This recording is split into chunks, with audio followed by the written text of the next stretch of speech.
Welcome to selfdiscoverymedia.com, where we discover the communities that are making a difference in the lives of others. Our self-discovery is something we are all making on our life's journey. Here you will find the people that will be your guidance, that will be your inspiration, that will be there for you in support on your journey of life. Do enjoy. Our next show is... Good morning, good afternoon, and good evening, everybody. Welcome back to another edition of Choose Positive Living right here on selfdiscoverymedia.com. I'm your host, Sarah Troy, and my guest today is Danny Winn. He a world-winning acting career. Do you know he was a very successful contractor, but the bug of acting was always there in his blood, and he gave everything up and decided to go full-time as an actor. He's been in the Manhattan series. He's been in quite a number of other series. His passion kind of probably comes from the fact that he was an army brat, so he, military brat, so that he had a taste of what else was out there in the world instead of just coming from one place. And that acting bug got hold of him. And so he's played an American World War II General Douglas MacArthur in the Japanese historical TV series in Daten, Yep. a Tokyo Olympic story. He's launched the Danny Winn Masterclass, acting from A to Z, helping aspiring working actors of all ages in the region develop their natural gifts and learn the do's and don'ts and use their passion to take their game on to the next level. And the beauty of this is what I really do like here is that a lot of actors come to it, right from the word go when they're young. I mean, we see so many kid actors nowadays. And the real hot stuff, and then somewhere along the line, because they kind of got their childhood robbed, they go down a different type of path, may come back to it later or just completely disappear. Coming in as a mature actor when there aren't really that many, and having consistent work and the adaptability of bringing a different character to that maturity, which you really sometimes can't do as a youth, I think is absolutely wonderful. It also is a statement that we are never too old to redirect in our life and follow our dream and do our passion. And you're an example of that, Danny. Welcome. Thank you. Happy to meet you and everybody watching. And everyone watching. Yes. It is never too late, is it? When we may discover something later in life that we find as a passion that we really love to do, and people go, "Oh, you're too old for that. What do you think you do? You've got stability," blah, blah, blah, blah, and everybody's the naysayer. But if it's such a driving force in you, we have to follow it, don't we? We just simply have Absolutely. to. And you're never too old. Each day is the first day of the rest of your life. Exactly. And life should never cease. You should never cease to live life or strive for any dream or any endeavor. Nope.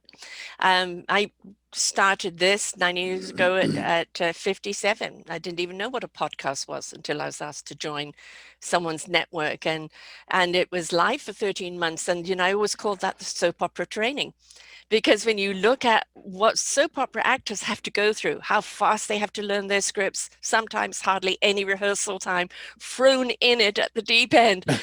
You've got to learn quick. And I would assume as a mature actor, there is an assumption that maybe you're seasoned and that you've got this. Is that so? Or, is it like where you're a newbie, we'll be kind on you? Oh, I don't know. I think everything is like something new. I don't think you're ever seasoned enough to. You can always say you've got this because you have the confidence and the experience and the knowledge that you can do any role. But again, that kind of disappears when you've got a new, really meaty type of role to go into. It's just like, for me at least, it's just like all from the beginning again, because you're reliving another character. And as a method actor, especially because you're taking your experiences, but then you're not Danny Winn playing that role as Danny Winn, which is I forget what form of acting that is. And that's just not my style. My style is method, to take my personal experiences and emotions and bring them to a character, but that character's mannerisms, voice tone, many things where the way he responds would not be the same way that I respond, but the feelings are coming from, my experiences or responses that I've had in my life. It was a wonderful speech. I think it was Viola Davis to Meryl Streep. and calling her kind of a character thief, that she watches everybody and, oh, I'm going to steal that for a role, you know. And as an actor, you kind of do, don't you? You see how somebody's reacting to something. I could use that somewhere. Have you kind of got a subliminal storage of you know, You characters know, out there? yeah, I do. And oddly enough, I'm the one of the youngest of five children, and me being a military brat, and every so many years being stationed somewhere else. I think the longest time we were in a place growing up was 4 years Mm-hmm. in Key West, Florida. And I developed this extreme shyness, which is I still do have. Mm-hmm. It may not look like it right now because I'm a good actor, but I'm still very shy. But that shyness enabled me to just always watch people. I was a Yes. constant watcher. Not just, their expressions, their mannerisms, their emotional reactions, things that happen in their life. And I just studied and watched because I was too shy to do anything else. And my older siblings had, gotten older and they didn't want to play or do anything. So all that storage of all those years, always, I still bring that in one way, shape, or form to every character. I think that was a big benefit. And I think it's that way for many actors, successful actors, is there was, everybody thinks that they're this big gregarious Yeah. personality. When I think in turn, there's a lot of that shyness, and honestly, there's a lot of insecurity. Introvertness, insecurity. I mean, some actors don't even want to see themselves on screen. You know, if they've done the Mm-hmm. role, it's how they remember it in their mind. And Mm-hmm. and it's, for some it's like, oh my God, and they immediately become self-critical or insecure. And others learn from the role that they've played. Do you watch yourself? Do you see yourself? I do, and I'm told I'm my worst critic, but Yes. it is difficult for me. And I, some roles I'm real happy with, especially if I'm allowed the freedom, and I'm usually allowed the freedom to do my acting pretty much by the director these days. But in the beginning, there's some it's like I just didn't want to act it that way, Right. and there's it does give you a chance to reflect, and criticism is not a bad thing. You learn from it. So yeah, I look back and like I said, it can be hard sometimes, but I can also learn from, I wouldn't say mistakes, but the way I might have been better off to do it differently. Well, I mean, experience defines. Mm-hmm. Right. And, talking about introvertedness, I think some of the greatest actors and actresses out there are generally rather introverted people. Mm-hmm. When they're not out there doing the role, they love their own time, their own presence, and a Right. calm, quiet life. And then they can come out and be that person. And you think they're larger than life in life, but actually they're quite reserved. Mm-hmm. That's true. I And then think we it's that way see with many. we see the other side of things where, the perpetual extrovert. But there is a certain amount of burnout with that, isn't there? I think so. I think less is more. Mm, And I think in the career of an actor, whether it's meant to or just comes by again, sureness or shyness or introvertedness, less is more. It's good to have a little mystery. They don't need to know everything about your life and everything about your no. personality. The thing about successful acting is being able to play many diverse roles. And there is always a signature of you in there, right? So people know, even if there's, prosthetics on or anything else, that there's you there. It's your signature. But then there is that percentage that becomes the character. Mm-hmm. Um, who do you admire? Who's been your muse that kind of you look at and go, oh, I want to be that kind of actor, or that kind of actor is the one that inspires me? Man, that's always a tough question for me. There's so many actors who I enjoy, who I think are very talented. Um,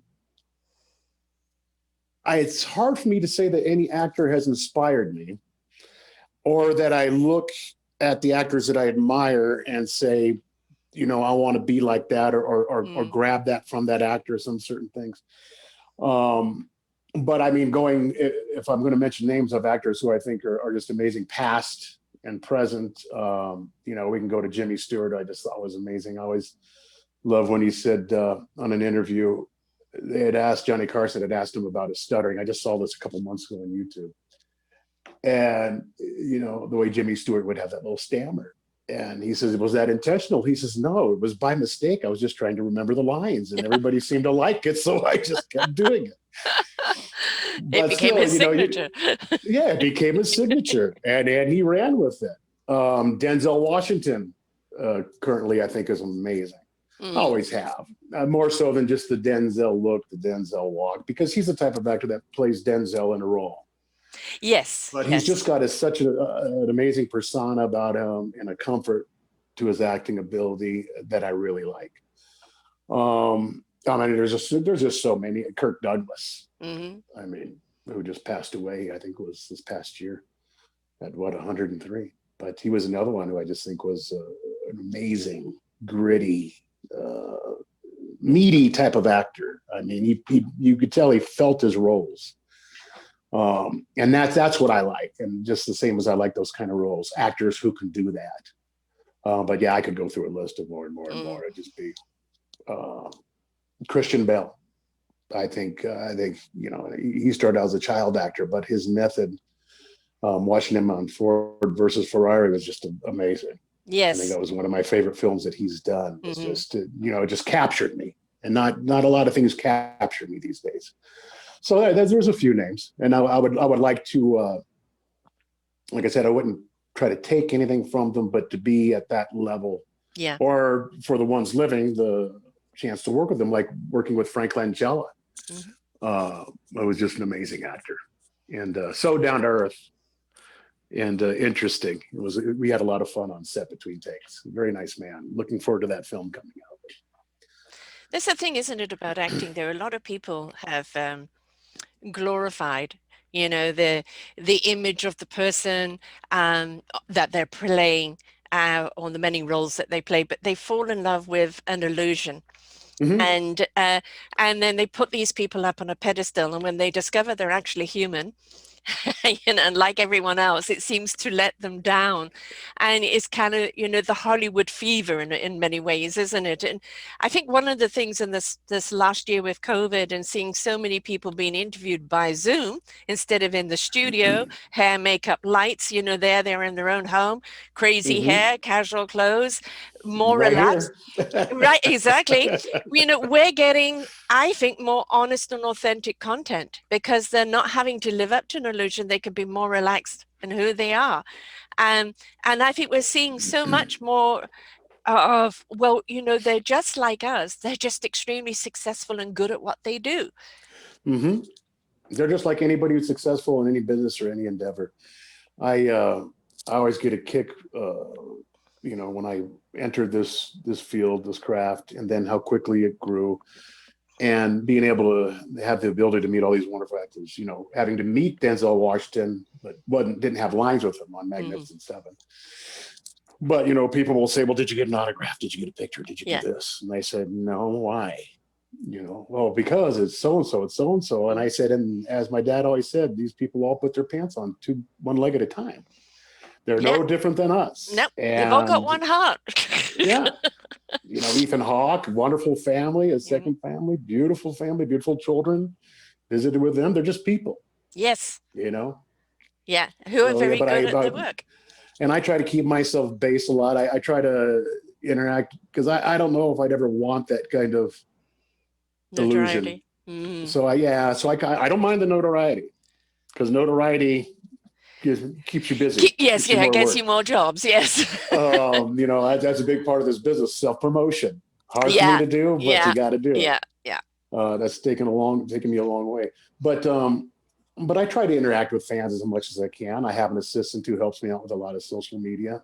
But there's some people, aside from friends that I know personally, there's some people who have followed me since I first started on bit roles on Longmire. And the TV series Longmire and stuff, that are just so faithful and follow me, and they start a little fan page for me that I'll actually interact with them. They have my personal number, and if I'm driving or flying somewhere, they'll check up on me, or we'll have a little conversation. So you keep that I try to keep some kind of common relationship with a lot of the fans than just becoming so inaccessible. Yes. Yeah. I mean, they are your followers. I have this with my podcast network, people who always share a show, either always comment or always there, grabbing them the moment they come out. And, it doesn't mean every show is their cup of tea, but, they're, not groupies. they're people that are truly interested in the content that goes out and Sure. want to support the content. And, when you get known as a certain kind of niche actor, which you always don't want to get stuck in a niche where that's the only type of role you get, right? Because you always want to be challenged. But there are certain roles that that you're going to get casted in because that's the persona of who you are. It's like, oh, he's in this now, oh, he's in that now, oh, I've got to see that, oh, what's he doing next?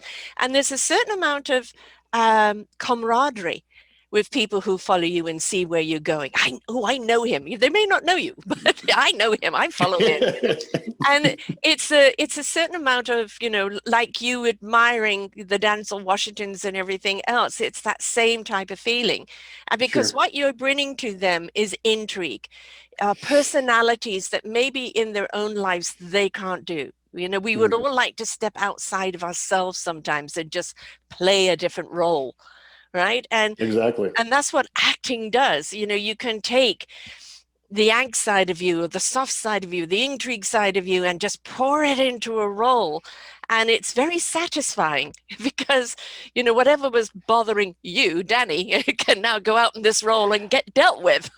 Exactly. It's very therapeutic. Yes. Yeah. To be sure. My mother was an actress, and for her, it was the stage. She just loved the stage because she loved the interaction. And, as I was watching the snow gently falling here right now, it kind of brought back to me, in film, there is the lighting that has to be set up, the sound, the this, the that, and everything. And it's a hurry up and wait. And then you've got to step into character. And just before action, there is that silence. And then the snow starts to fall, right? And that anticipation, because it is a hurry up and wait. It's not like on the stage, you've got an hour and a half, you're on full gear doing your performance. You could be on set for 12 hours and maybe you only go out and do one line, it's how do you kind of step into that character in that moment when you've had so much waiting time that could be distracting? If it'll depend on the production. If it's a production that's not so remote, like a Western, you may be out in a remote area and not have your own place to escape. If I have a place to escape, I'll escape to that and just kind of keep in character a little bit. And then if I'm out and around everybody, and that's the only time I may not answer somebody, if I'm staying in character and I happen to be around set or on my way to the filming part of the set. And I have to respond to somebody who finds interest to reach out for me, something other than the craft. I'll usually stay in character just to hold it. And then when I get in front of the camera, I put myself in another world. So what I see on the set, I don't even know, you can have 75 background people around you. The gaffers, the cinematographer, everybody, the DPs, and I don't see them because what I see is I envision the set, which may even look different than the set I'm sitting in my mind. I put myself into that world so that the only person I'm really cognizant of is the actor that I'm running lines with. Everything else just evaporates. The camera can move around, everything else. I'm just in my world. I'm in Danny's world, in that little bubble for that moment. And that's the way I handle things like that. And it seems to work out pretty well. One movie, I think it's called The Sunset Express, Tommy Lee Jones and Samuel L. Jackson. Another two great actors I love. The best roles I think they've ever played. And it was set up more in a stage-like. It's just around a room. It's dialogue. It is phenomenal. Oh, I'll have to look for that. You have to look. It's on Netflix, I think. And it's one of those things where, Samuel L. Jackson, how many movies has he's made? And then there's always Samuel L. Jackson in it, and Tommy Lee Jones, the characters he plays. they are totally different characters in this movie. And it was such a delight to see just this whole movie being dialogue, virtually no action, but the action was in the dialogue. Exactly. And the characters that they brought forth, and it's like Samuel L. Jackson. There's no Samuel L. Jackson joke here, and Tommy Lee, and it was just superb. And I can imagine as actors that are kind of known for certain type of roles, and those are the roles that they keep getting, to get given a role like this where they can really get their teeth into it. It is absolutely juicy. I highly recommend it. But I'll definitely look for it. But that kind of role, right, where you can get lost in it and everything about you can come out in it. Have you had one of those yet? The Dead Man Standing was like that. And I actually was able to play two characters because it's a Western. It's set in a time, and then it goes back retrospect and tells the story. So my character at the beginning is without an arm, and his life was over. He's lost people and stuff like that. And then when it goes back in time, I'm the gregarious dealer. And it was great to do two roles, but those were meaty kind of roles. And then there was things going on around me, obviously. I have some coming that are very much like that. I've turned down a lot of work, which I'm happy to be able to do that.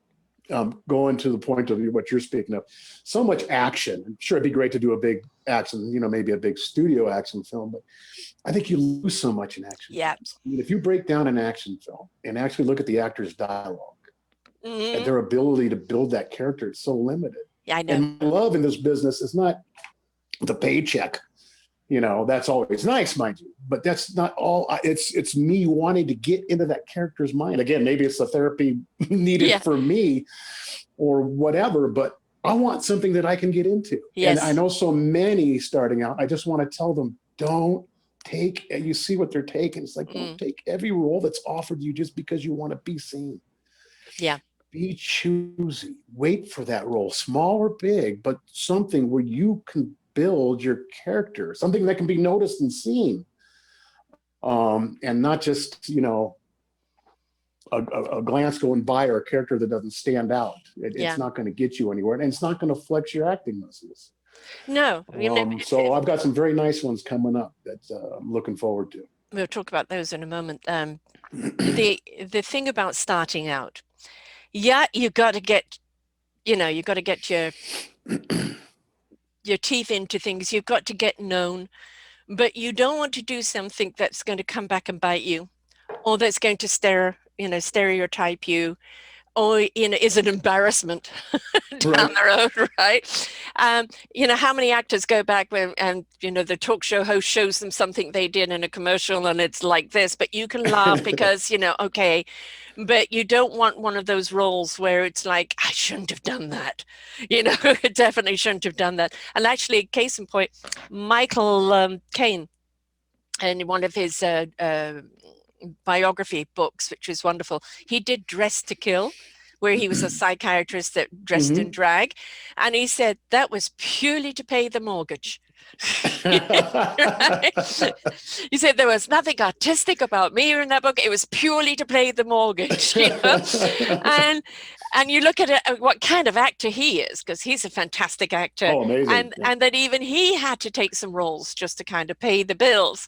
And it's like, go back and go, no, just forget about that one. I've always told people, I think every actor has that one role they didn't want to do. You can go back and look at something in every actor's life, and you can always find that one. Yeah. Or you'll even hear them maybe bring it up in a talk show, or talk show may bring it up to them. Hey, remember this? It's like, oh no. Yeah, I know. Yeah, and I think we've all got those moments in our life, but with an actor, it's on camera. Exactly. And with the YouTube and social media, and it's going to live forever. It is, and it's going to be Snapchatted and made into something else. Which, so it's there to haunt you. Which is actually case in point when you're starting out, whether you're younger, middle age, or older, is. Remember, don't lose yourself along the way. Always kind of keep your decorum, your ethics, your authenticity. You are there to play a role. Don't lose your own identity during that time. And if you are extremely insecure, you are going to lay yourself extremely vulnerable. So Mm-hmm. there's a certain amount of backbone you need to have in this, because before you get any yeses for the role, you're going to get a dozen no's. Exactly. Exactly. I speak a lot about that in a lot of my columns on all the different subjects. It's funny, we're talking about, doing a bad movie or something like that. I had a lot of that discussion in my column on demo reels. I'd seen somebody post, it was the inspiration for my column on it, about he was doing these things just to get the reel and to get a credit, and he wasn't getting real from anybody. And part of things was, don't just go out there and get any kind of reel, because it's not going to do you any justice or help you get a job if it's not worthy of the surroundings of your acting.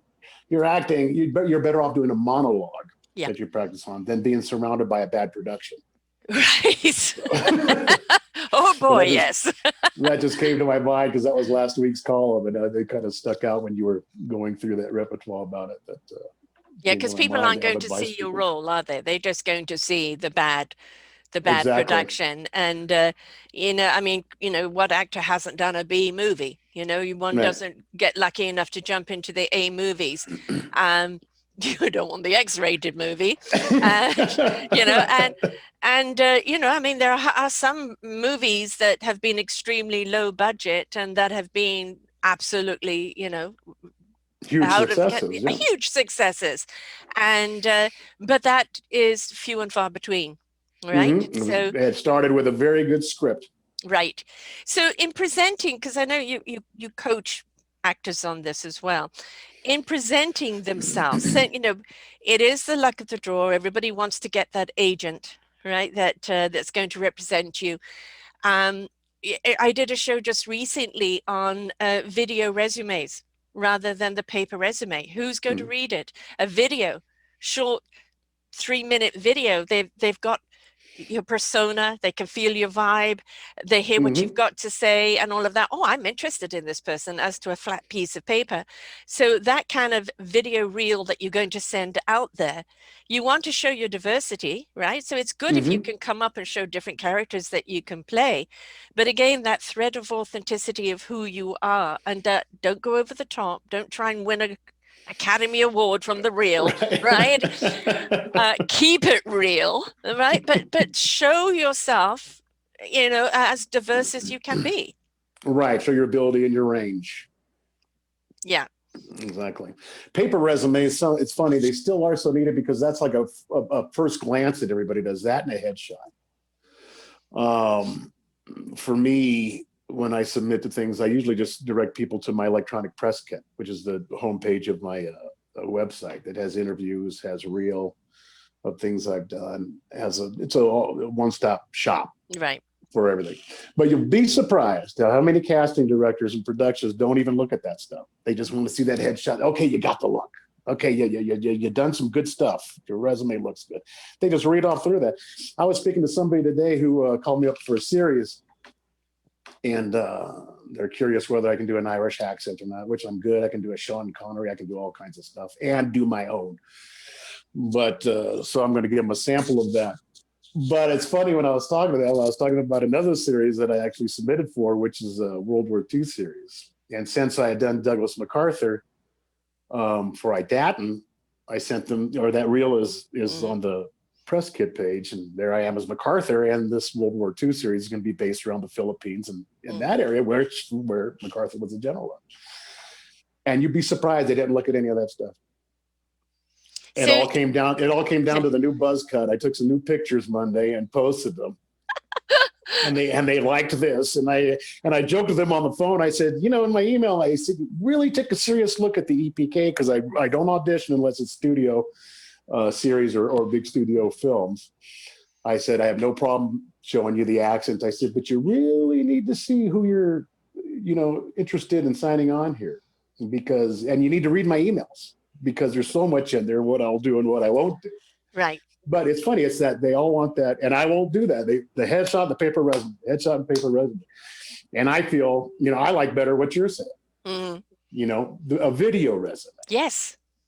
I think that'd be much better. And if you do it in a proper format, you can just send it on the email without having to Dropbox it or Google Drive or something like that. But then again, how many of them will open it? You know, because you could put down there and say, here. There's so much of an inset to where it's headshot resume, which I just don't send in. The thing is, if they want a headshot resume, send them a collage of all the different characters you've played. And now it's you're not stuck in just one. Oh, he could do this and he could do that and he could do this. And that's it, because there are so many, depending on who, there are so many productions that, depending on who the casting director is, that don't look past that one look. Right. And that's why I like the EPK, because you can click on production stills, which are still pictures of all my different characters and different roles I've done in movies and TV. And then you can click on the headshots, and then that's got headshots with different lengths of hair, mustache, or Western, with all kinds of different things. It's like, that's why I say that's the place to go. And that's what I'll direct them to. So just go here, everything's on there. And that really does come back to the competency of casting. You know that if they're going to just go, well, you look right, but they don't know whether you can act right for it, right? You know, that's them, you know, not doing their due diligence. And if I was a director or producer, I want to know, well, yeah, very well, he looks the part, but can he act? You know? Exactly. And then it's a lot of times too, it's how your agent is going to sell you to the casting director. It's like the majority of my work, I actually procure myself. And I have a couple agents, and I stay non-exclusive to have that kind of freedom. Yeah. But it's so, you know, I tell people too, it's like, don't think, people say, oh, you got all this work and this and that, your agents must be fantastic. And I said, no, it's your due diligence as an actor. Yes. You can't wait around for an agent to sell you, because nobody can sell you better than you can sell yourself. Plus, they're dealing with all these other actors. They're getting a breakdown that says, okay, somebody looks like this, this, and this. And what they're focused on is somebody who looks like this, this, and this. Yeah. And shoot it out the most recent headshot they have, or who may be a favorite. And it's like, you need to go in yourself with that casting director, which is subjective in their own right. That's in another column. You're getting, the production tells the casting director tells the agent what the agent's going to the talent. There's so many middlemen in there that things can lose translation along the way. And the main thing is to get that, you know, that audition. Right. And a lot of people think that, you know, people who are already very, very big, that they still don't audition. And they do. All right. You know, sometimes the script's given to them with them in mind because they know that they can play that role, but they still want them to audition against other people to see if there's complementary there, if there's a synergy there. So, you know, never think that you're too big to do the interview thing. Well, they know my work, it should be okay. No, each role is different. The director wants to see, you know, is there a synergy between you? There's going to be a love scene between you, or you guys are going to be working together. Do you hate each other's guts? We don't want the additional acting, you know, because how many times now do we hear of somebody that they were best partners or they were love interests and they really hated each other? So the acting was so acting. I interviewed recently, which I highly recommend you take a listen to, is Lionel Friedberg. And you've heard of the Hollywood Netflix story about Scotty, the around the garage and all the escapades that went on, and how many in Hollywood were straight and weren't straight, but the illusion had to be that they were perfect, you know. And Lionel wrote the book for Scotty, who was the person on the forefront there, and he's a documentarist as well, and he's been in this business for a very, very long time and worked with a number of people. So you're hearing the story from the person who was the cameraman, the director, the storyteller. And I think if you're going to do a role, it's always very important that you listen to the visioner, the director, the person behind it, because they have got a vision of what they want. You've got a vision of what your character is. You need to have a conversation to see if you're on the same page. Exactly. That's their job. Yes. They're the big picture. They're the ones who have the big picture in their mind. And sometimes what you do may be right what they want. Fortunately, I've been lucky. But otherwise it might not be quite what they were looking for. And it's, you know, it's like I teach people, redirection isn't a bad thing. No. Redirection means you're good, you're doing it. They just need to tweak you a little bit to see their vision. Right. Exactly. Because especially a lot of aspiring actors will get nervous from that. Oh my God, they redirected me. It's like, don't worry about it. That's a compliment. It's not a bad thing. Yeah, don't take it personally. Just make sure the only thing that's a bad thing is if you don't follow direction. Right, yes. That perhaps you can say, okay, you want me to could you just explain to me what your thinking is on this? Because I'm not getting it. And sometimes when they explain their thinking, you're right, let's cut it out. Exactly. I've had discussions with again, on Dead Man Standing, and the director was wonderful. And I love it when you can have that back and forth. And I wouldn't talk to him in front of everybody on set, but maybe walking to set for camera and stuff, I would talk to him, hey, what do you think about this? What do you think if I approach the character this way? This is what I'm thinking of. And majority of the time he went with my way, even changing some lines and stuff. And then there were sometimes he says, no, because that moment I'm looking for this. And that's very important for the way I see the overall movie. And I was like, okay. But it's great when you can have that kind of dialogue back and forth, and not a hard-headed actor or a hard-headed director, but when you have that ebb and flow, is a wonderful thing. And I think most professional productions, most professional directors and actors, I think you do have that. We see a lot of actors now becoming directors, and of course they're on the other side. They've been on both sides, so they have a totally different appreciation of what they're asking the actor. And then you've got some directors which they call the actor's director, don't they? Because the director is just so good at bringing the best out of the actor. Yeah, that's the wonderment of it. That's when it's really, really enjoyable, really comfortable. Is there any directing is something director? I'd like to foray into? Yeah, I think every actor kind of would love to that, because then it's your vision, right? The way you see the whole story. Is there any particular one director that you would absolutely love to act with? Again, that goes back to a few. Ron Howard, Clint Eastwood, Tarantino are some current ones. Past would have been, which is way before my time and your time. I mean, John Ford would have been fantastic to be in a Ford movie. Just the expanse, the largesse of every movie he did, I think would just be so amazing. But current ones, those are some of my favorites. That they would be fun. I actually had a chance to work with Ron Howard on a series he was doing overseas, but I got the role. It was a bit part as a Russian Orthodox priest, but I did it so well. And when I did this is a few years back, when I did the slate for the audition, I did that with the Russian accent as well. So they thought I was Russian. They thought I was somewhere in Europe. And they said, man, we need him tomorrow. Get him over here. And my agent was like, oh, wait a minute. No, he's in the U.S. He said, well, we can't get him over here tomorrow. And for that role, why did he do everything in Russian? He says, he's a method actor. So he did it in Russian too. And I was like, well, I was that close. Yeah, that close. Just, Scotty, beam me up, right? One day. Do you remember the movie Dustin Hoffman, Tootsie? Oh, yes. And, he's a method actor and he's playing a tomato, but I've got to feel the tomato, And there is kind of the taking it too far, but that was a hilarious role. I loved that movie.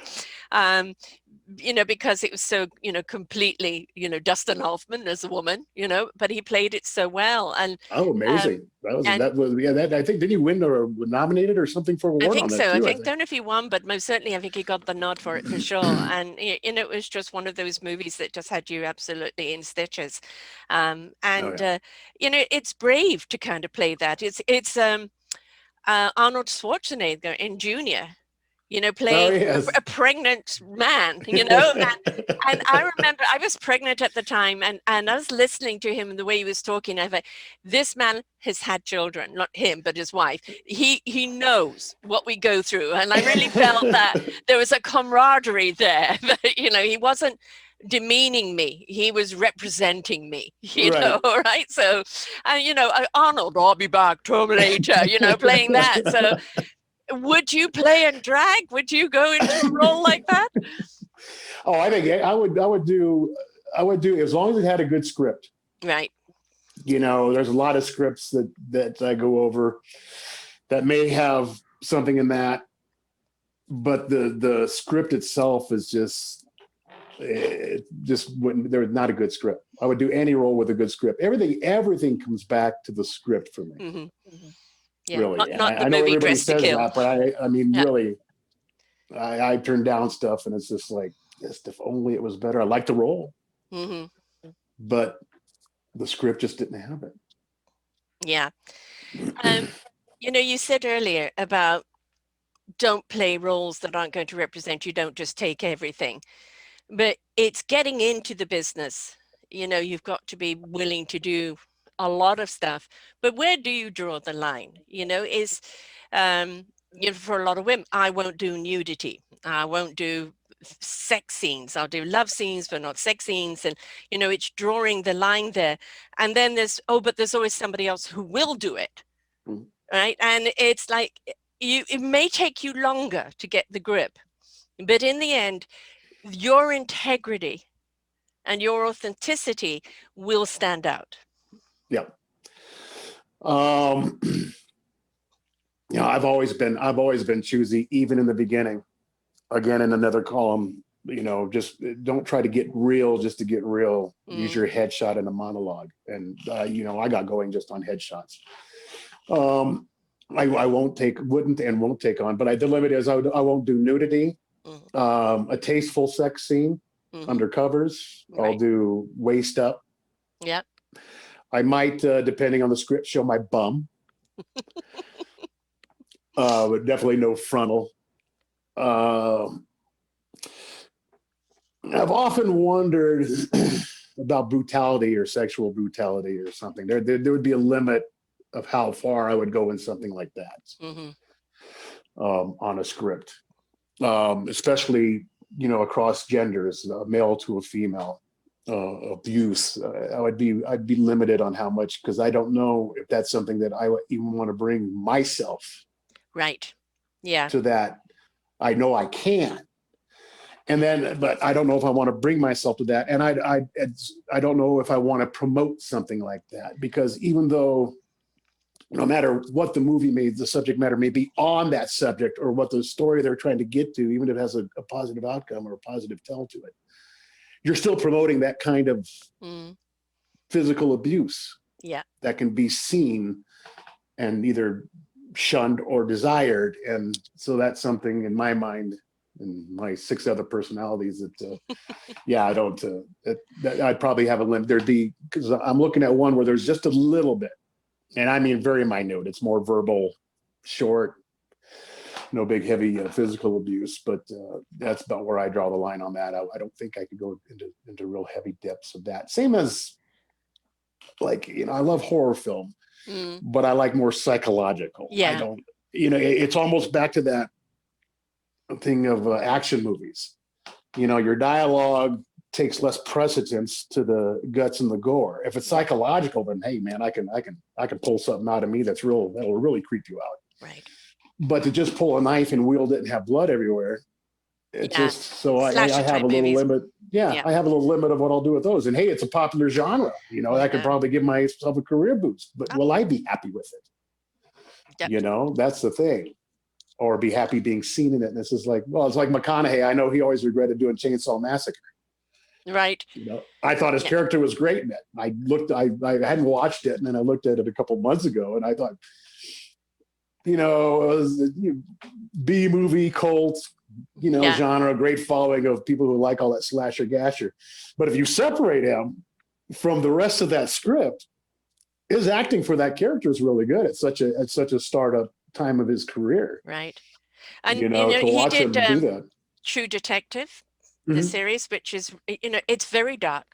The subject's very dark, but it is on the cynicism, it's on the psychological mind behind it, and it's not dwelling on the act of it. Our imaginations, we can see that we don't need to see the act. And don't you find, and don't you agree that if you look past through some of the most successful type of horror films, whether it's the Hitchcock type, but it's psychological ones, because our imagination can do much worse than what you're having to see on film.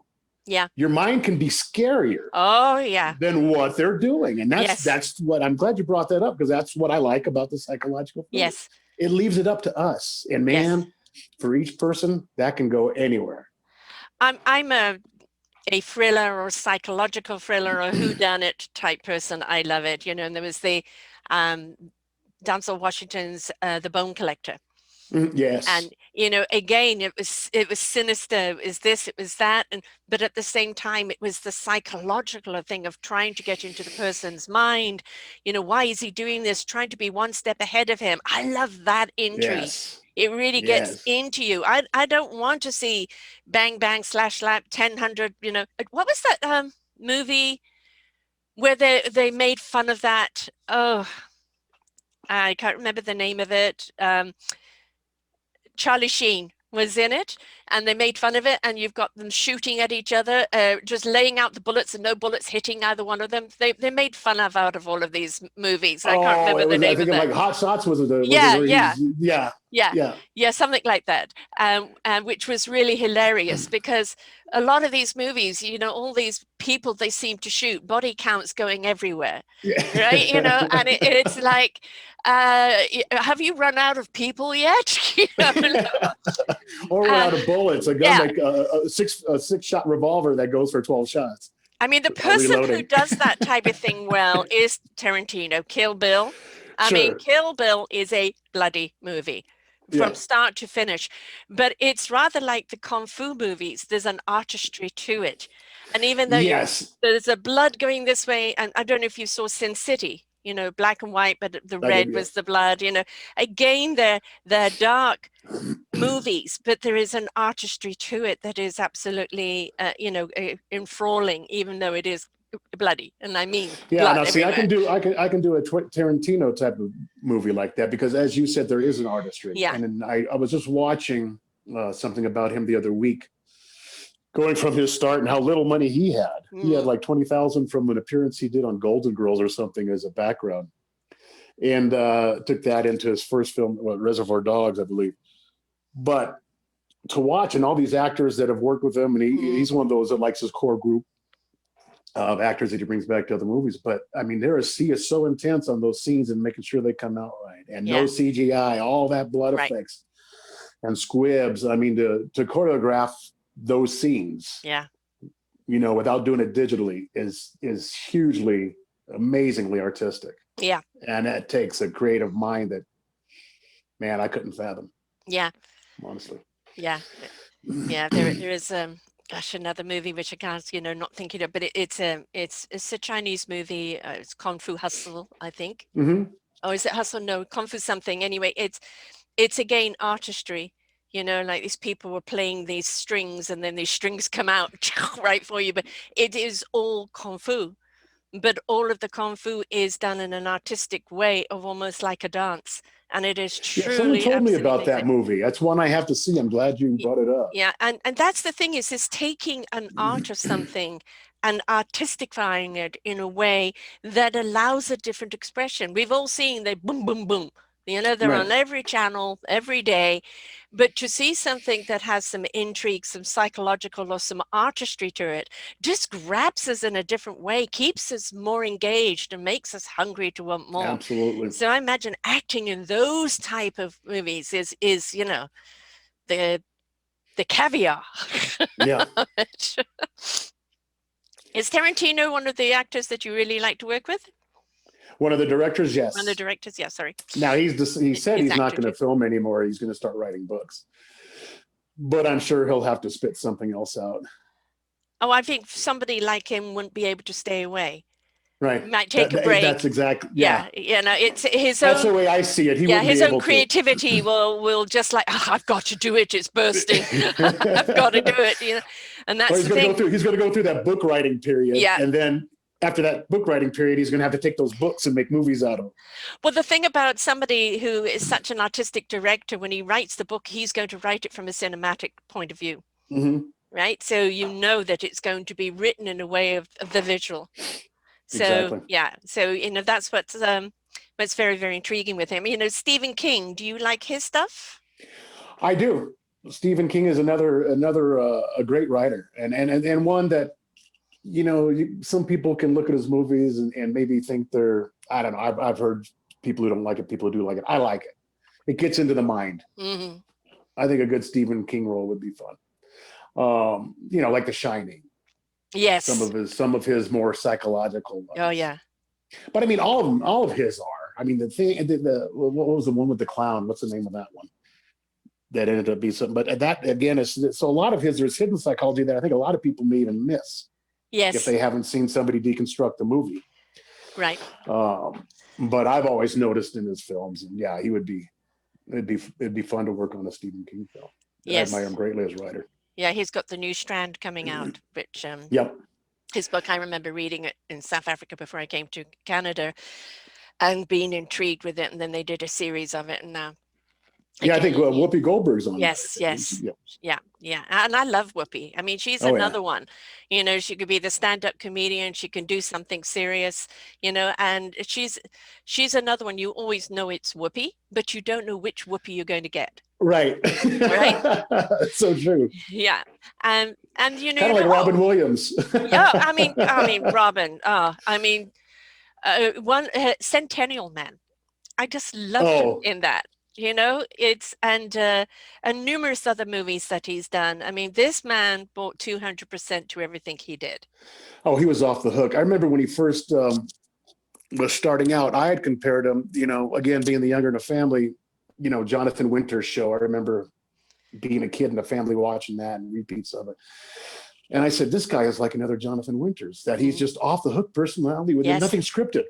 His mind, and they said that, Winters had to go for help there for a while, because they say when you're that genius that you're on the borderline of insanity. He suffered from depression. Exactly. And so many do that are the comedians, right? That are the creators, because the creativity world, the reality world doesn't match the creativity world when it becomes depressing. So it is that pendulum swing that I think is too extreme. But we, as the audience, or people get the honor to work with him or work with such people like that, it is absolutely, a nectar. Just to absorb. But you can imagine at the end of his day, it's to say you like to be more a retreat rather than Tinseltown, for a person like that, it's back in the cave, to rejuvenate. Yeah. Yeah, it's hard when you're at that stage to stay grounded or to stay grounded in yourself and your own reality, I think. Mm-hmm. Remembering lines. My mother was a stage actor. I used to be all the other roles when she was learning her lines. And, right from a kid, I would do this. And when she was asked to go into radio, I had to go into the booth with her and mime the reaction because she needed an audience. She didn't like not having one. But, I never said, oh, follow your mum's footsteps. You've got that acting ability. My problem was I couldn't remember lines. I'm a as it comes out. Right. There is a technique to learning lines, isn't it? How do you learn those lines, especially if you have a lot of dialogue? Mine is excuse me. Mine's rather different. It's odd because, again, and this probably goes back to, everything derives from my shyness and stuff growing up. And like I say, on set where I see that I'm in my bubble and I see that picture around me, it's not the camera, it may not be the scene that we're set in. When I am memorizing lines, I picture myself. Everything is, I have I call it semi-photographic memory. I don't remember everything. If I want to discard it and block it, I backfile it. It'll be gone unless I have to bring it up sometime. But memorizing lines is like that for me. So when I'm doing an audition, my readers here, and I won't even look at the lines or the script or the sides until she arrives here. And then we'll just run through it rather quickly, not in character. And with probably 10 or 15 minutes, even with maybe 4 or 5 pages, go and start taping. But the way I do it is like, well, Frank Langella says repetition, repetition, repetition, which is true. But for me, more so, the memorization is part repetition, and a large part is I build that scene around. Yes. So when when I'm reading the lines, I'm Yeah. seeing the scene, I'm seeing myself in it, I'm seeing the picture of the movie playing. So it becomes a videotape in my mind. And in some weird way, that helps me memorize. Yeah. Yeah, I mean, it's, I think, kind of a lot like my mom didn't, when she was on the stage and everything was set, then everything fell into place for her. But Mm-hmm. the learning the lines you know, in an environment that wasn't matching the role was harder for her to do. So Yeah. yeah, So kind of I picture myself yeah, being there. yeah. And I mean, Becoming the I can, person, right? oh, exactly. And I've even done it without a reader, which they say, especially for starting out, um, the big no-no. Well, anything someone says is a no-no. I never go with the gray. Hmm. So it's like for an audition, I actually recorded myself being the reader. So timing has to be impeccable. So you have to have a blank spot on your recording where you're doing your lines and then say the line of your reader and then a blank spot of how long you think it's going to take to say your lines so that you can memorize real fast doing that and go and then do the playback and go in between. Where was I going off on a tangent of this for? Memorization lines. No, I forgot where I was going with that. It's about timing. It's about looking like you are actually Oh, interacting. it was again developing that scene in my mind Yeah. so that even though my voice is recorded, okay, I can get into character like I'm passionate in that moment to this invisible figure that's not there because I'm picturing the scene. I'm picturing somebody there. You're right. And I'm picturing, even though it's my voice, what I'm seeing in my mind, truly seeing is the person of that part standing there, that character talking back to me, not my voice, to be able to get that impassioned look, the expression and all that stuff. Again, it's all going back the same way I memorize the lines, that visualizing that whole set around you, even though it's the studio here where I'm taping. And that's a big part of my memorization. Do you do any, mirror talk where you're talking into the mirror to see what your character's face is looking like when you're doing it? Yes, yes. I always, it's like, Because that's the instant feedback, isn't it? oh, Yeah. Yeah. oh, and you're, especially for somebody like me, I'm my toughest critic. Right. So it's better than anybody else who likes me watching me because they're most of the time going to be agreeable, even if it's a bad run. But no, I do that all the time. Yeah, when I get a role, I'll do that beforehand. I'll even do that, even looking over a script that I like. I might go in front of the mirror. How would I do it this way or that way, and see if I like how it comes out. But that's something else I teach when so many actors are saying, well, we're not doing anything during COVID. There's nothing we can do. And I think it was you can refine. Yep, we had a Zoom meeting, and it was for 30 Seconds in Hell that was supposed to film last year, and that'll be filming here in May.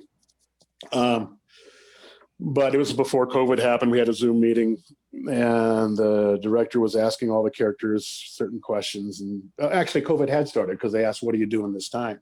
And I had said, "Well, you don't have to sit and do nothing." I said, "You have a mirror." Mm-hmm. At that time, people were afraid to even bring in a reader or do anything. So I said, look in the mirror. I said, and pull out one. I always joke about the 6 personalities. I always say I have 6 personalities. So I said, or talk with your 6 personalities. Yes. I spent a lot of time talking to myself in different characters. Or talking to Sean Connery, because like I said earlier, I do a great Sean Connery. So I'll play around and talk back and forth with Sean Connery. But all that builds your acting. Yes. There should never be a sit down moment where you can't be developing your craft. Right. Unless you're in the hospital getting up. There's those things. But I mean, even in the hospital, you're in a hospital scene. If you're coherent. Yeah, exactly. Yeah, as long as you're not comatose, it can be all right. Now I can play an authentic role in hospital as a patient. Right? There you go. I mean, that's it. Nothing is wasted, is it? Because every experience you have, at some point, you can bring into a role. Exactly. Everybody I talked to, I remember meeting this one guy when I first started out. I was in a pub having a beer, and he was just so interesting.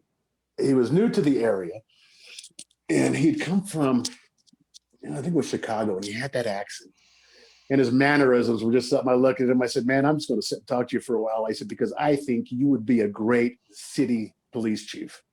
So I'm going to just keep doing what you're doing. And if you see me mimicking you a little bit, The way you hold a drink or the way you work your hands, I'm not doing it to be funny. Right. I'm actually just trying to I'm pick up for a mirroring future you. role. Yeah. Yeah. Something I can grasp onto later, even if I forget where it came from, it's going to be stuck in here. Yes. But And that is the thing of acting, isn't it? It isn't, you're not just bringing, Danny into the role. You're bringing Danny's multiple personas in different situations, dealing with a different scenario. And how would these particular personalities do it?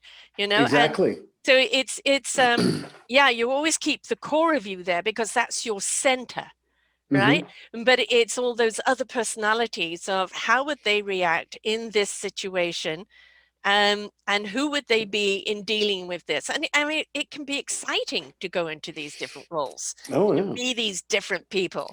I mean, And some people call I've it been so fortunate. schizophrenia, but we call it acting. I've been fortunate that I haven't been typecast, and that enables me to do so many different things. Yeah. Like that. Yeah. Not and being typecast, I know that some actors say, "Oh, I don't want to be." Being typecast, there's nothing wrong with that.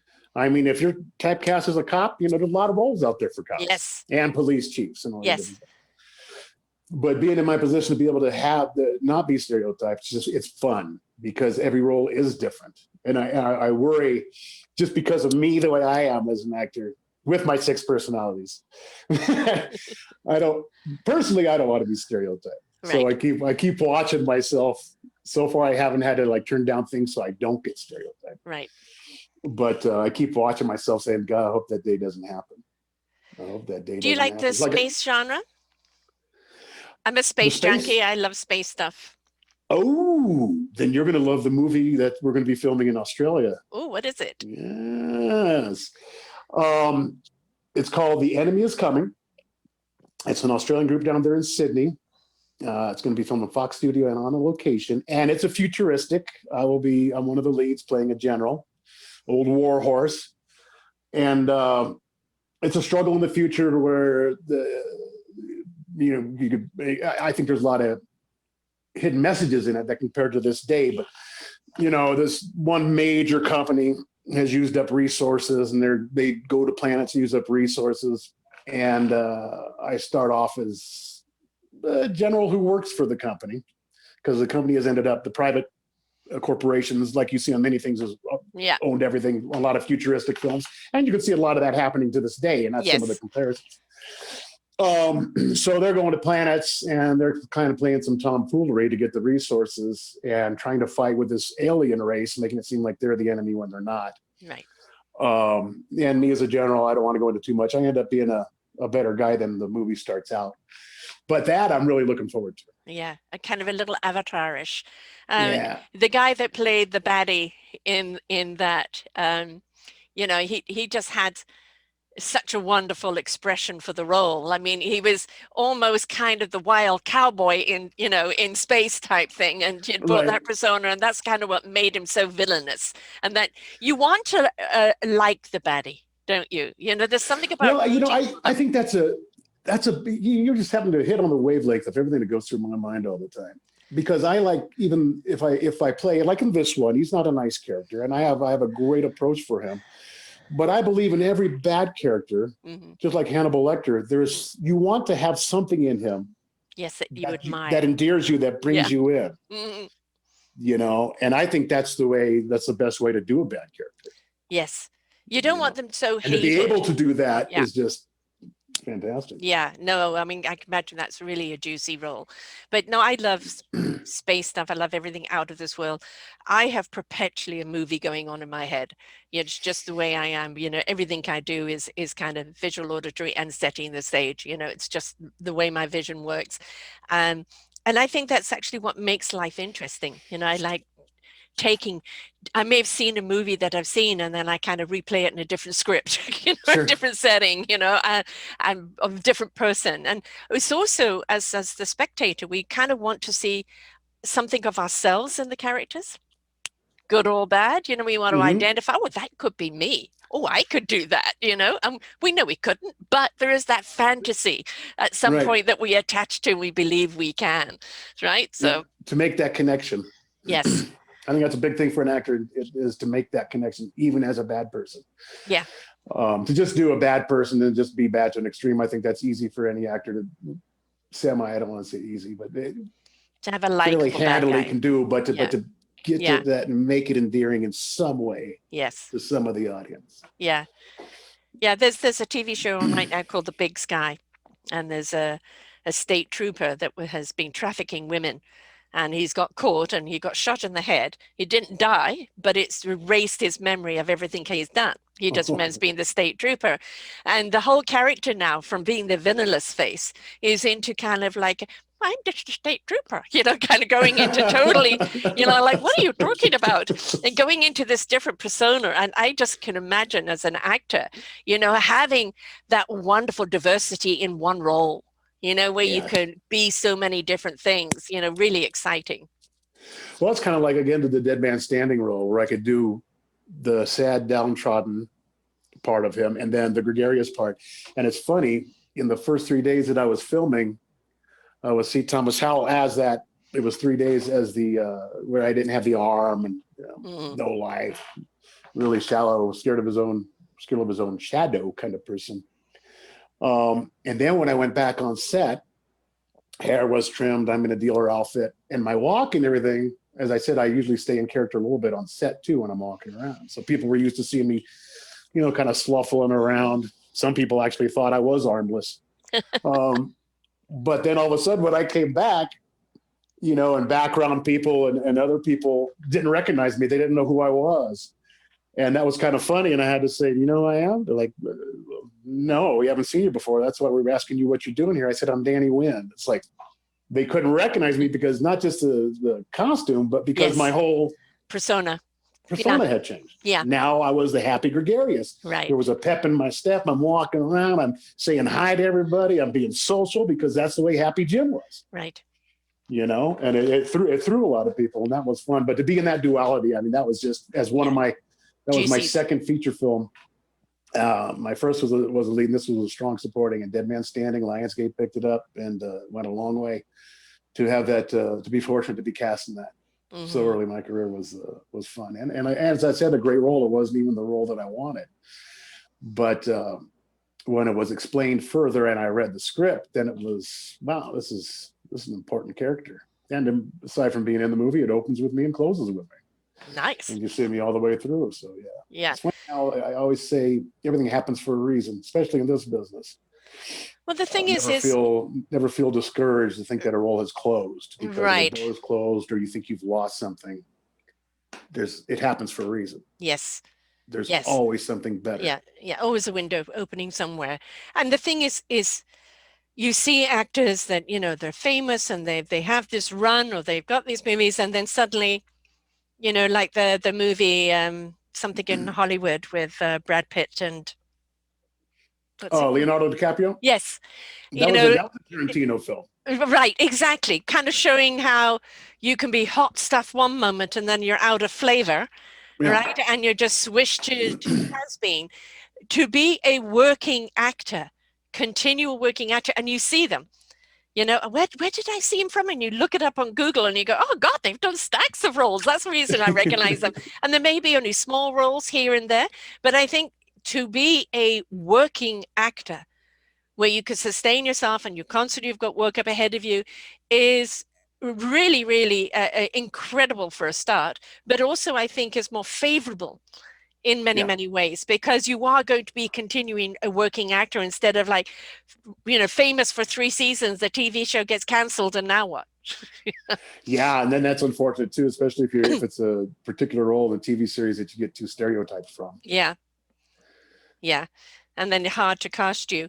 And then all you need is, one person to come up with, and he did this or she did that. And then, that stigma on you, and so there's a certain amount of under the radar being a working actor, but I also think there's more diversity of roles that you can play.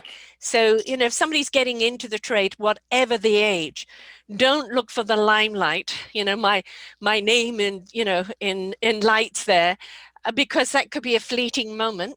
There's very few that sustain that. Look to be the working actor, and then you will continually have work and you'll continually be up there. Yep. Take it step by step and be very choosy on the steps you take. Right.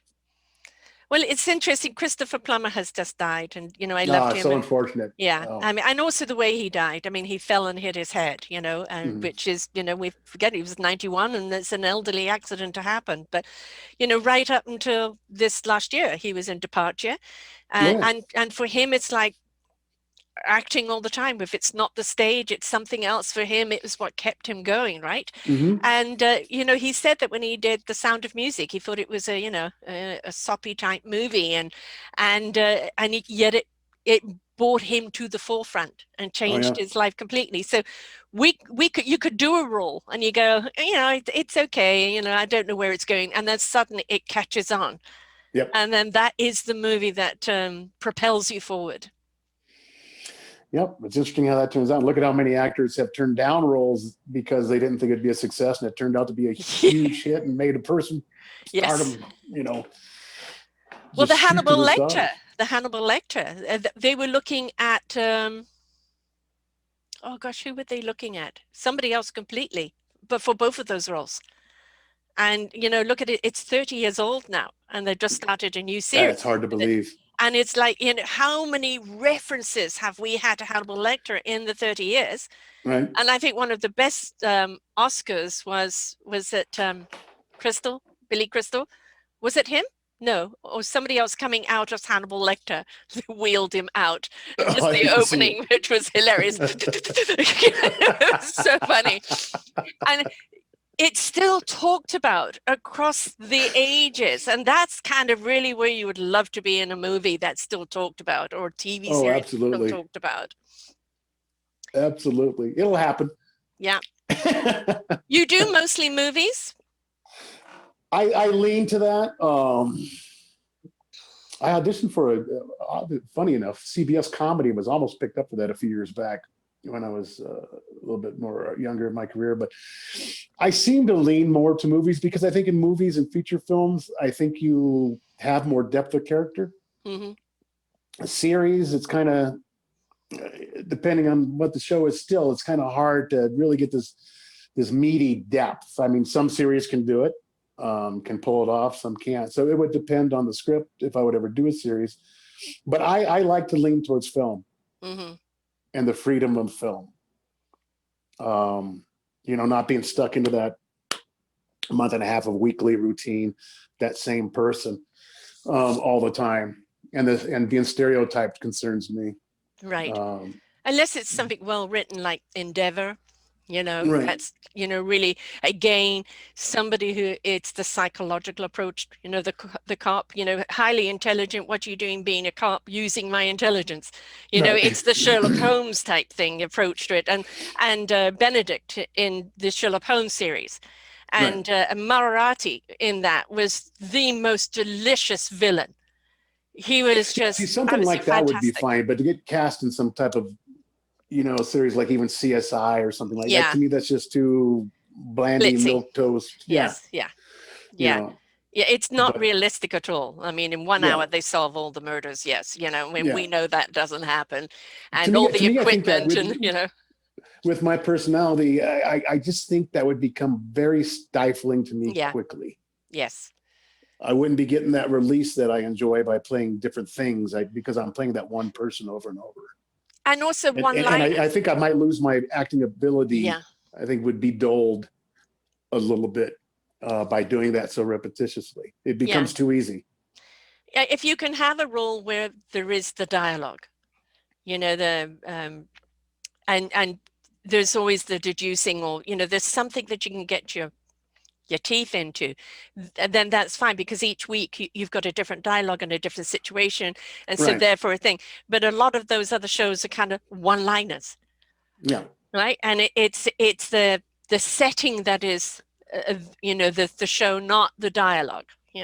Exactly. So, I like something that has me intriguing and working things out.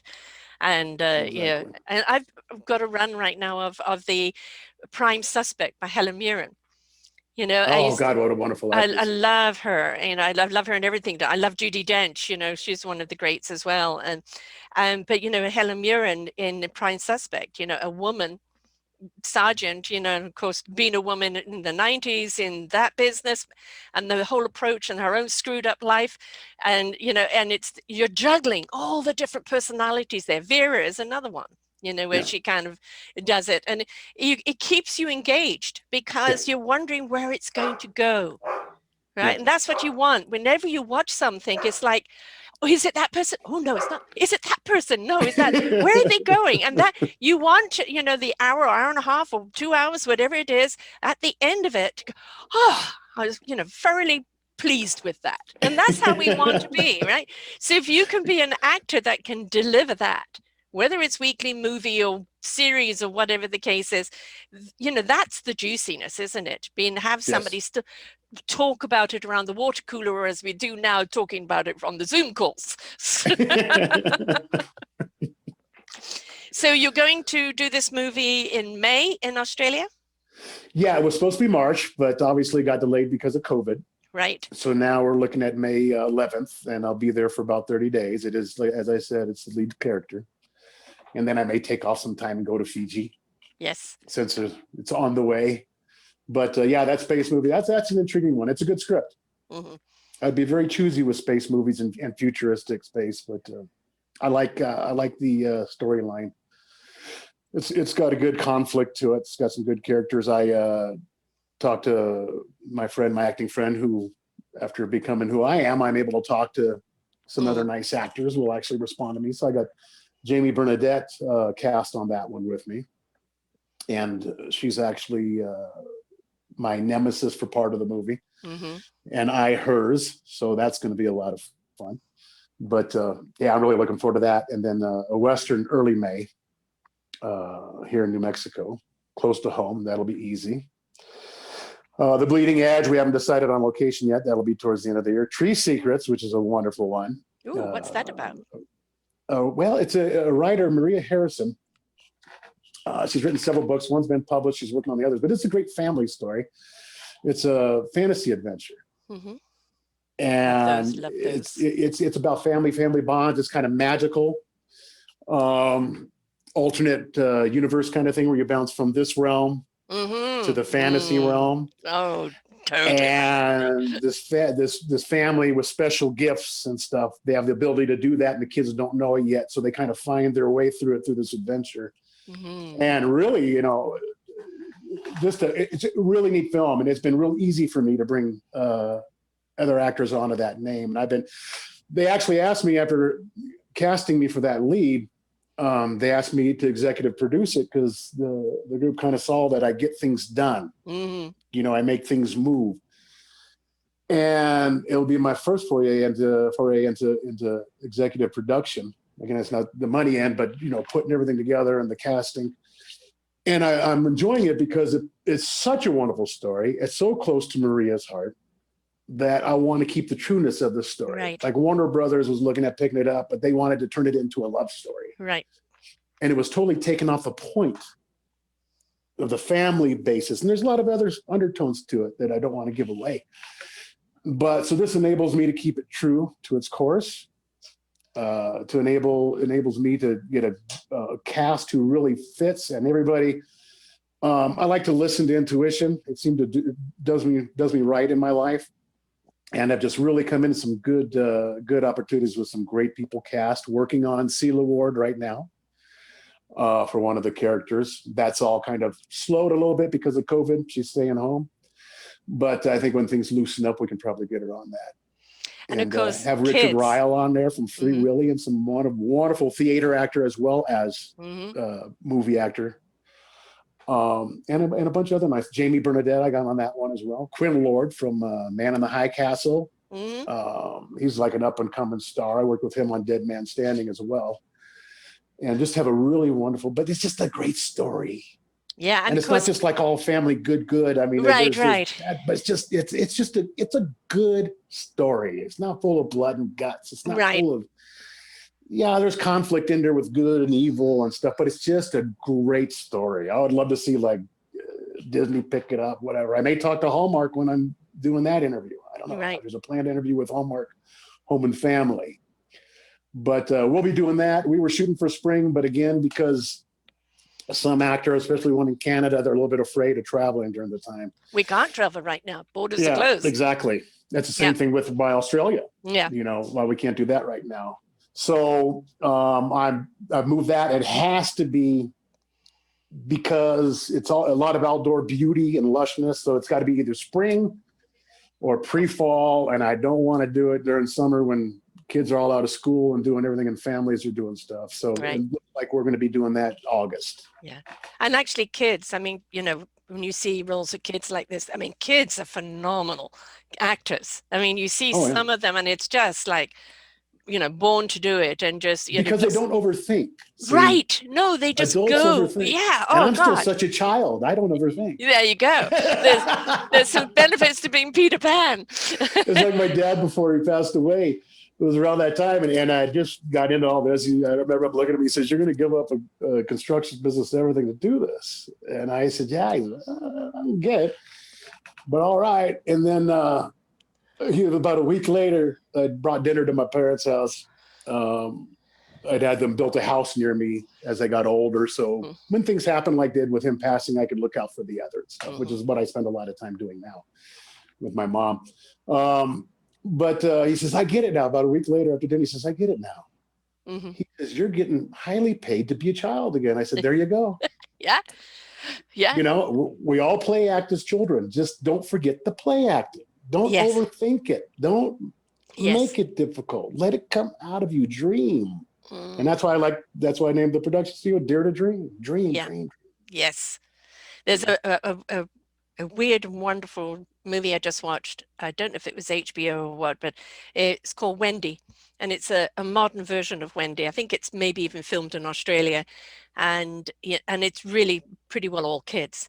And, you know, where they are and as they get old, it's much darker than, you know, Hawk and Wendy's and all of that, but a totally different view of it, which is really, really interesting.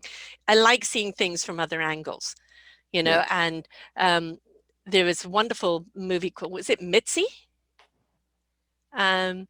You know, about needing the DNA from now to go into the future to save the children of the future. And, you know, it's all to do with that, a little sci-fi, these kids, their adventure, you know, the parents and the other people. I mean, it's always love it. My brother writes an awful lot of youth genre. In fact, he's writing a script right now to do with 2057.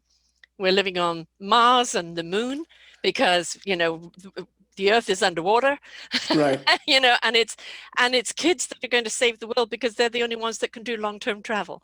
So, you know, and it's and, you know, working with kids, you know, I think there was a director who said it was horrific working with kids and dogs, but I think working with kids today would be absolutely exciting because they bring such a fresh point of view to the roles that I think it's would be wonderful to do, and you're about to experience that. So on Tree Secrets, there's quite a few youths in there, and I'll be guiding a lot of them too. So yeah, that's going to be very interesting.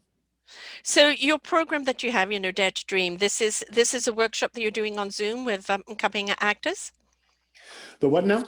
Your program that you're doing with people, actors that you're teaching. Oh, that's a column in the Metropolitan Magazine. Okay. That's a weekly column. I was doing classes near me before the COVID, and then things are really going to be too busy for me to do classes anymore. But I'll still do the weekly column, and there is discussion. We'll know in a couple of weeks about putting that into publishing a handbook, an actor's handbook on that. So we'll see. That'll be great. I mean, that's the thing. We learn best from people who have gone before us. And we, as teachers, learn from our students because they keep us fresh.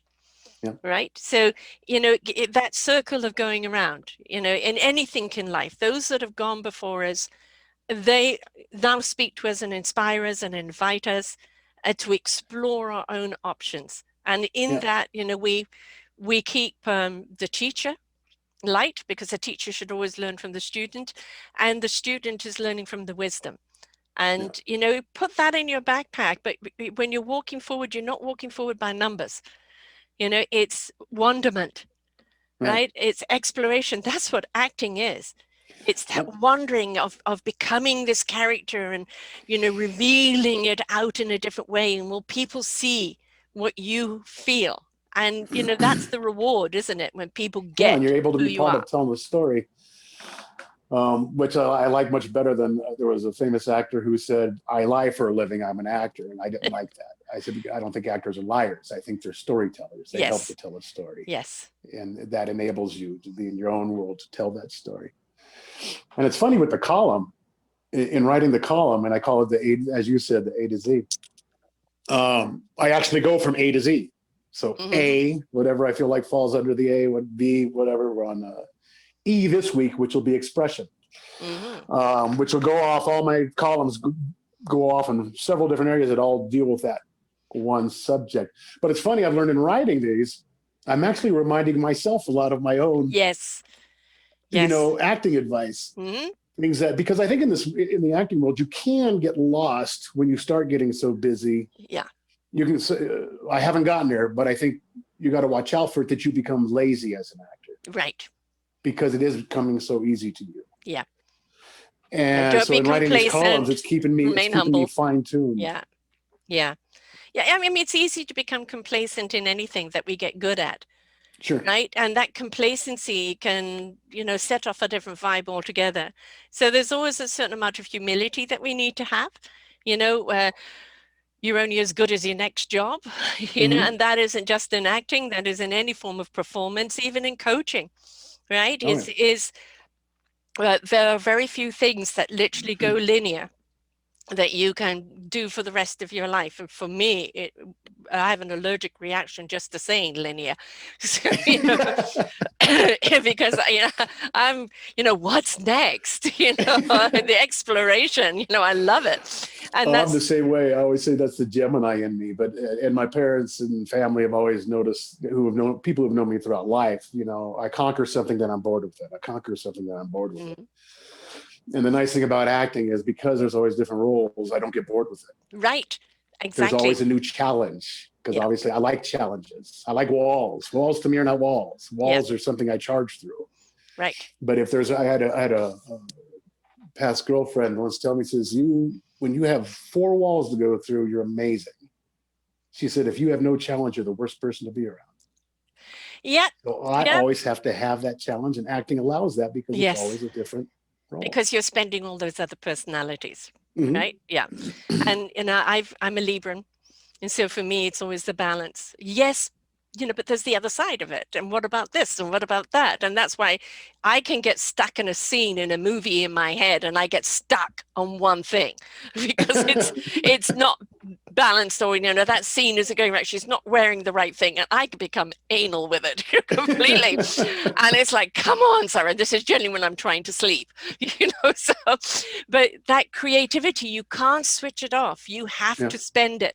So if you're a person that's full of expression, it doesn't matter the age, right? It doesn't matter from where you came from, or who you are, what your economics is, what your sex is, what your color is, what anything is. If the passion and the desire is there, and the ability to become other people, then this is the world for you. Yep, exactly. But you've got to have a certain amount of thick skin. Yes. And I've developed that very early on. Do not take rejection personally. You're just simply not right for the role. That's it. Yeah. Right? That's it. Exactly one of the things, again, I put in my columns. It just means they were looking at something else. It didn't mean you were a bad actor. Right. Right. They were just looking for something else. You can't be discouraged. It's like auditions. When I had to audition for everything,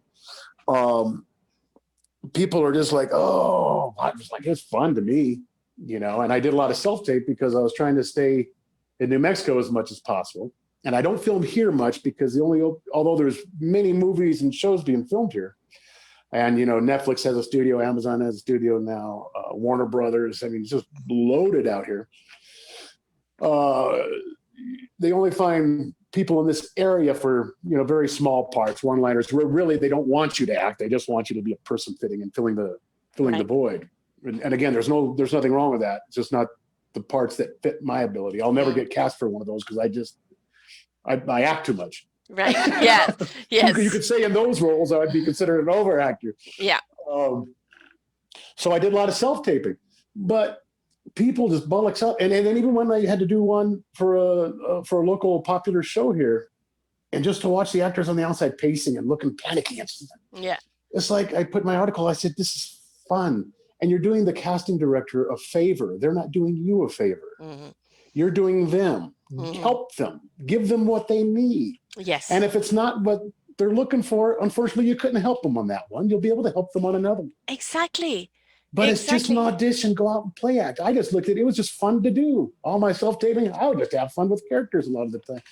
I don't care.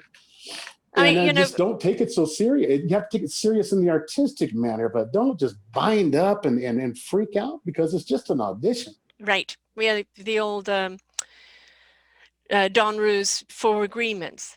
Speak your word with integrity, right? Don't assume, ask. All right. Don't take things personally. That's their perception. You don't have to take it on. And simply do your best from what you perceive is your best, not measured by somebody else's best. And if you can have those codes with you, then it'll keep you in an equilibrium. I know so many stories. There was one, there was that show called The Americans, which was a pretty interesting show. But I was talking to this one Ukrainian actor. His family moved here when he was like 9, but he obviously speaks Ukrainian and English and Ukrainian with a Ukrainian accent still. But he had auditioned several times for that series. It ran for 6 years, 6 seasons, and each season he got called for an audition, but he never got it until finally the 6th season. He got picked up, and it was for probably about 5 episodes. And he had told them when he got cast, he says, I thought you all didn't like my acting. They said, no, we loved it. You just didn't fit those characters. Right. We were waiting until we found one. We found it. Yeah. Boom, there you are. I was, there was I guess it's kind of like a Showtime, I think it's a miniseries, or it might be 2 series. Good Lord Bird, Ethan Hawke producing and directing it. And of course, I met him on Mag 7, but I don't have a personal relationship with him. But just it's a really cool storyline. It's a comedy drama set in the slave days, actually. But I've been called during that first season, 7 episodes, I was called for 4 different auditions.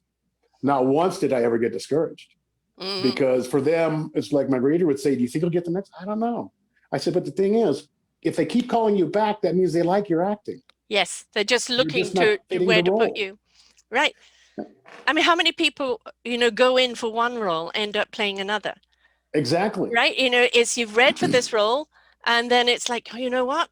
Not for this role, but you'd be great in that. Right. And go wherever they want you to go and give it your all. But it's don't go in dictating how you think it should be or how the role should be. You've got to be willing to bend in the wind, don't you? Yep. Exactly. And it's like I got I got such a positive attitude that I'll even look at it like in that sense. It's like, see, these roles were too small. They're saving me up for a big recurring role. Wait till next season. Exactly. And that's the thing. Think that way. You can't overthink an audition. You'll drive yourself crazy. Right. And the thing is if you can just continue to be a working actor, and it's great if you can get a commercial, because those commercials are going to pay you every time they're shown, however big the role is in it. And it also keeps your face out there. So when you do get a role, people, I've seen you before. They don't remember where from, but your face is there and they pay attention. So, as long as it's not embarrassing, it's maybe even if it's embarrassing, own it. Right, own it. Well, it's like this one old fella, and it's a saying that's been around a long time, but I always remember it from this one man.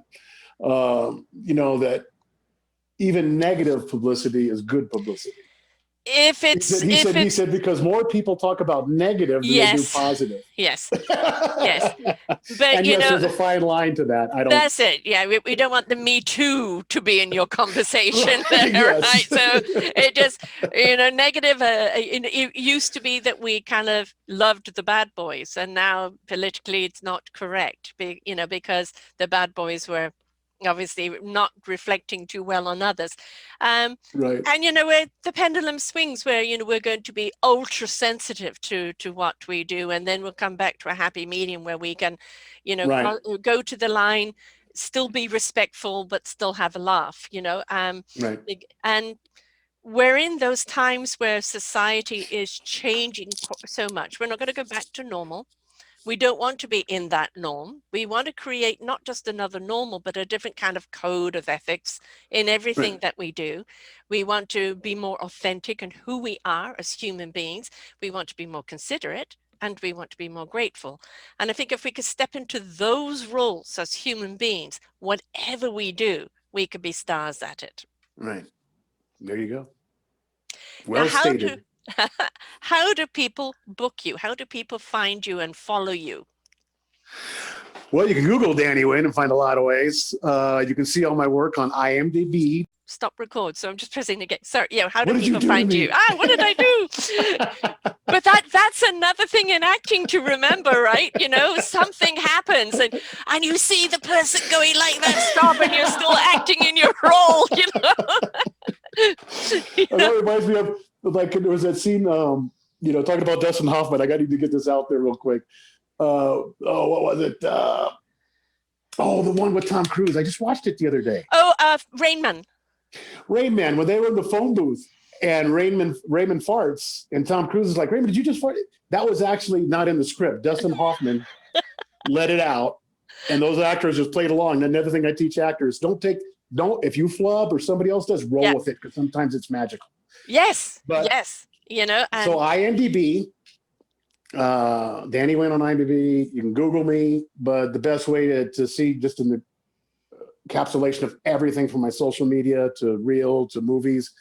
Movies I'm working on are also on the website. So, and all on that one page is www. Obviously, I can't believe I just said the W's.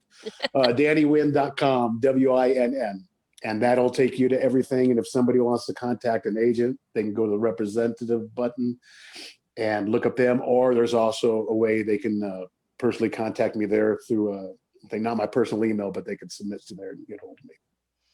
And you're on Instagram as Danny Winn, and you're on Facebook. Yeah, Instagram is real Danny Winn, because Danny Winn was taken.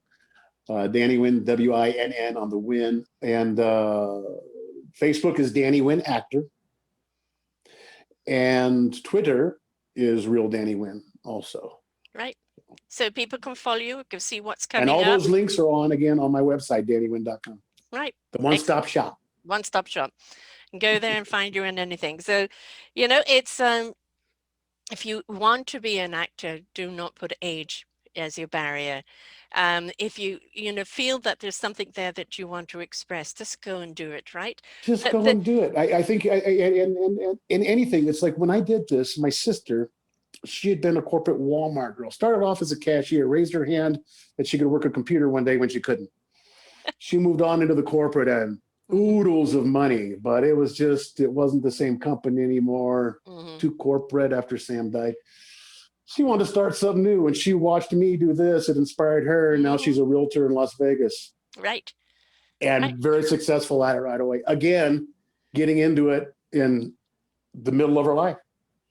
And you were in construction before you had your own business, etc. The thing is the ethics, the skills, and the tools that you learned from your trade before. You bring that with you in your new trade. It's not a waste. Oh, it's such a waste. You've walked away from that. No, it isn't. Everything that you have been, all that is good and that has structured you bring forth with you. Oh, absolutely. Well, even for when I did stunt work, a lot of this stuff I did as a contractor, because I did a lot of the labor end and up ladders and stories and framing houses, enabled me to do stunt work. Right.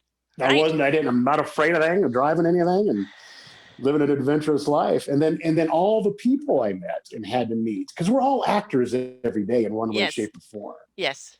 We're real people, yes. But when we go and meet somebody new, or we audition for a job, or whatever, we're all acting in a certain way. So just to act really is not that difficult. It's just what form of acting you might get put under. I like Elamira. I think she has almost no formal training in the beginning. Right. Yes. Yeah. And that's a lot of the same as me, but we had the knack, and maybe from experiences, whatever. She's obviously impeccable. She's been doing this much longer than I have, and just an amazing actress. I love her. But it was interesting to find that out about her. And but I think she got it that we're all actors. She doesn't take herself seriously, which is wonderful. Exactly. And Judi Dench, she's been around for a very, very long time. And you Yeah. always know it's Judy, but it's just the roles that she plays, and both of them have played royalty, on totally different ones. There's the Helen Mirren one of the Russian, Catherine, which Mhm. is, whoa, Catherine. And Helen played it well, and the thing is there's a certain amount of little mischief, like when she played Reds. There's Oh, a yeah. little bit of mischief in her, seriousness and mischief. But with Judi Dench, it's a dry British humor, the double Yeah. entendre. And you always know that's going to be there in any role, but they're going to take on the persona of the role, and Yeah. that's the thing, immersing themselves into the character. Don't Right. get lost in the character. Don't lose yourself. Always Right. keep your core there, your core self. But you can become all these other people without losing that core. I once dated an actor back in South Africa. He was on a TV series, 1999, A Space Show, and he was doing a play there. And when I went out with him, I thought, you're playing this role, you're playing that role, you're playing this role. Who are you? Who are you? And he was every other role that he played and completely lost himself. And your success is based on keeping your core self very strong and the Right. ability to bend to other roles. Right. Exactly. Very Well, true. thank you for sharing with us. Good luck on all the movies coming out. I know that right now. Never luck. Breakaway. Positive perseverance and dare to dream. Yes. Yes. Don't give up. Never give in. Never give up. There's always Never surrender. Never surrender. No. And sometimes if you've got a pause, the pause is there for a reason. Maybe it is a time to regroup. Maybe it is a time to polish up a few things, Exactly. to reflect and bring anew, right? So if you are getting that pause, don't go, I'm not working. Just like, okay, what can I do in this time to keep me current, that when I do get those doors open, I can bring a fresh person to the table there. Exactly. So always something to learn, right? Always something to learn. You're never too old to learn. Once you stop learning, you have lost life. Exactly. Yeah. No, I'm learning in this lifetime and the next. There you go. This vessel goes, I'm continuing. Yes. That's what keeps it exciting, right? Exactly. Yeah, and I'm looking forward to the next. That's why I'm not afraid of death. It's like, wow, I'm great to see what happens after that. Right. Exactly. We continue on. And I think that's another thing. You can have borders, boundaries rather, of what you will and will not play, but don't limit yourself. Yeah. It's a different thing there, right? So exactly. And if you never know what you can do until you're willing to try. Exactly. Well, thank you for changing. You'll never know unless you try. Unless you try. Exactly. Right. You have no idea what you're capable of doing until you give it a go. Right. So there's many an actor and actress that started later in life and they went on to have a fantastic career. And, they had a life before and now they have a different life. And that's the beautiful chapters of our own book, right? Yep, exactly. Well, good luck with all the movies that are coming up. Thank you. I hope that COVID gives you a break so you can get out there and do it. And just keep on going. Keep on trucking away there because, we love an actor that loves their work. It shows. Thank you. It shows. Thank you very much. And thank you for your time. My pleasure. Until next time, folks, remember, do not say no to anything until you're willing to give it a go, because you never know if that's the path you're really meant to take. Until next time, bye for now. We hope that you enjoyed the show. You will hear many, many shows here on selfdiscoverymedia.com. We have new shows for you out every week. Just find them on our podcast or What's New. If you feel that you have something to share that makes a difference in the lives of others, or you too feel that you could be a host, please contact me at info@selfdiscoverymedia.com and we will be glad to speak with you. Have a wonderful day.